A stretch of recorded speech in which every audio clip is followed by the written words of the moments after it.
अस्सलाम वालेकुम dear students, मैं हूं अब्दुल मालिक सुल्तान और आप देख रहे हैं वेक्टर एंड टेंसर एनालिसिस की लेक्चर सीरीज़।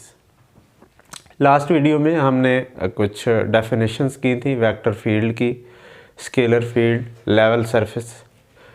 आज भी कुछ डेफिनेशंस हैं और उनके फार्मूलाज हैं हमारे पास। First of all the del operator, जो इस चैप्टर में बार बार यूज़ होना है। डेल ऑपरेटर, इसे हम नेबुला भी कहते हैं और इसकी सिंबल जो है वो ये उल्टी ट्राइंगल हम लगाते हैं।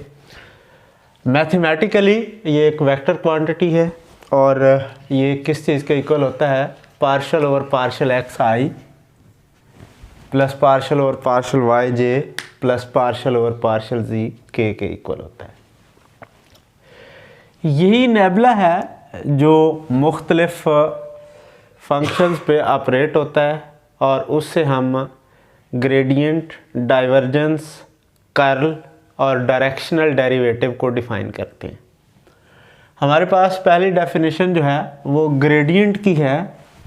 ग्रेडियंट हमारे पास एक स्केलर फंक्शन का फाइंड आउट किया जाता है और इसका आंसर जो होता है एक वेक्टर क्वांटिटी होती है।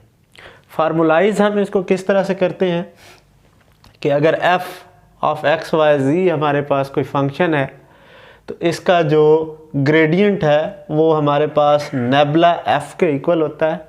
और अगर आप इसको ऑपरेट करें तो ये देखें नेबुला की ये वैल्यू है, f आप उससे मल्टीप्लाई करेंगे। ये सेम है जैसे वेक्टर के साथ आप स्केलर मल्टीप्लिकेशन करते हैं, बिल्कुल उसी तरह से ऑपरेट हो जाएगा। तो ये डेल f जो है वो partial f by partial x I plus partial f by partial Y J plus partial f by partial जी के इक्वल आ जाएगा। अब हम ये चेक करते हैं कि फिज़िकली ये ग्रेडियंट जो है ये किस चीज़ को रिप्रेजेंट करता है। हमें f ऑफ x जो है वो कोई फंक्शन गिवन होगा।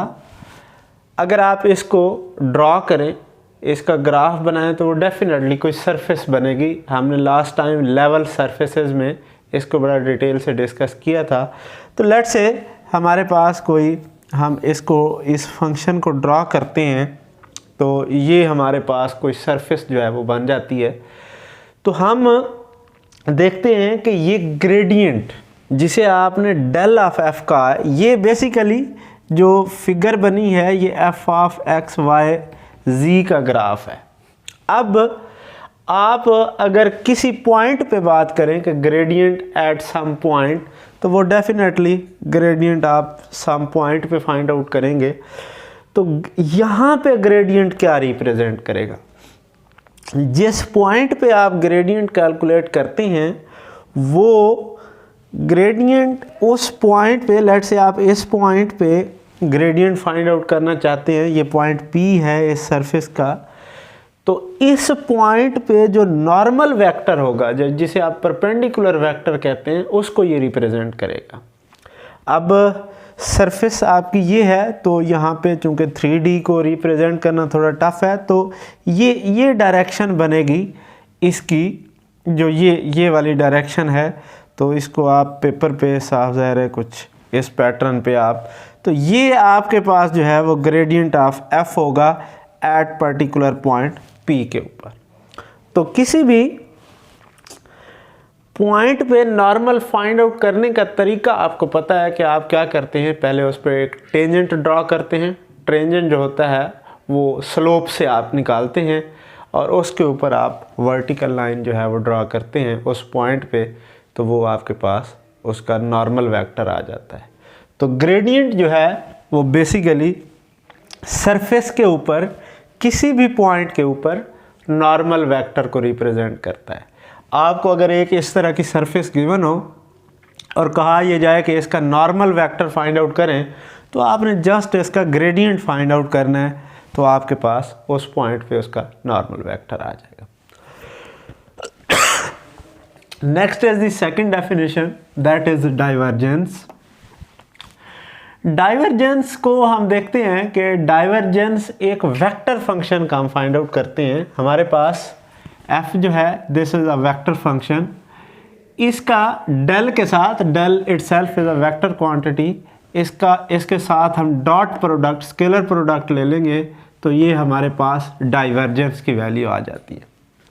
या सिंपली आप यूं कहें कि जो आई कंपोनेंट है उसका derivative with respect to x partial derivative, j component का विद रिस्पेक्ट टू वाई और के कंपोनेंट का with respect to z find out करके उनको आप ऐड अप कर देंगे तो ये हमारे पास डाइवर्जेंस आ जाएगा। डिफरेंट बुक्स में वेक्टर को डिफरेंट वे में लिखा हुआ है। यहाँ पे मैंने F1, F2, F3 की नोटेशन यूज़ की है। कुछ बुक्स में Fx, Fy, Fz की नोटेशन यूज़ की हुई है, या कोई भी नोटेशन होगी तो आप उसको फॉलो कर लेंगे। अब हम देखते हैं कि फिजिकली डाइवर्जेंस जो है ये किस चीज़ को रिप्रेजेंट करता है। हम एक बात करते हैं फिज़िक्स के अंदर, जिन्होंने एफएससी में, बीएससी में फ़िज़िक्स पढ़ी हुई है, तो फिज़िक्स में एक क्वांटिटी का नाम आता है जिसे हम फ्लक्स कहते हैं।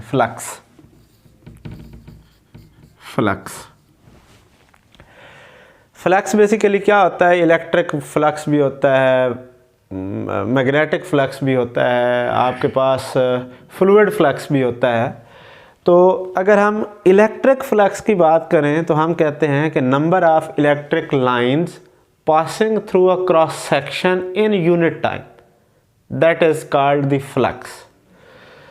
इसी तरह अगर मैग्नेटिक फ्लक्स की बात करेंगे तो वो इलेक्ट्रिक की जगह में मैग्नेटिक लाइंस आ जाएंगी। और अगर वॉल्यूमेट्रिक फ्लक्स की बात करेंगे तो उसकी डेली लाइफ से बड़ी सिंपल एग्जांपल दी जा सकती है कि आप अगर ट्यूबवेल चलता हुआ देखें तो उसके जो डिलीवरी पाइप होता है उसमें से पानी की मिकदार एक स्पीड के साथ गिर रही होती है, तो वो पाइप जो होता है वो क्रॉस सेक्शन होता है, उससे यूनिट टाइम में कितना वॉल्यूम, फ्लूइड वॉल्यूम है, पानी है तो फ्लूइड वॉल्यूम है, वो कितना गिर रहा है वो फ्लक्स कहलाता है। तो डाइवर्जेंस जो है ये बेसिकली फ्लक्स को मेजर करता है कि आपके पास यूनिट टाइम के अंदर किसी भी क्रॉस सेक्शन से किसी भी सब्सटेंस की कितनी अमाउंट जो है वो पास करती है। तो ये हमारे पास फिज़िकल रिप्रेजेंटेशन है इसकी डाइवर्जेंस की। नेक्स्ट वीडियो में हम कर्ल को डिस्कस करेंगे और कर्ल की फिज़िकल इंटरप्रिटेशन को डिस्कस करेंगे, और साथ में हम डायरेक्शनल डेरिवेटिव को देखते हैं कि उसका क्या मतलब है। थैंक यू, कीप वाचिंग, अल्लाह हाफिज़।